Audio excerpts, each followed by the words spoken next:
بسم اللہ الرحمن الرحیم۔ حضرت ابو ایوب رضی اللہ عنہ بیان کرتے ہیں کہ رسول اللہ صلی اللہ علیہ وسلم ایک سفر میں تھے جب ایک رابی دیہاتی آپ کے سامنے آ کھڑا ہوا۔ اس نے آپ کی اونٹنی کی مہار یا نکیل پکڑ لی، پھر کہا، اے اللہ کے رسول یا اے محمد صلی اللہ علیہ وسلم، مجھے وہ بات بتائیے جو مجھے جنت کے قریب اور آگ سے دور کر دے۔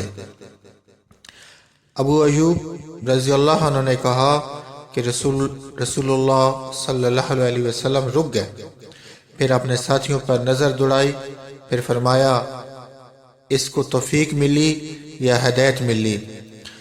پھر بدوی سے پوچھا، تم نے کیا بات کی؟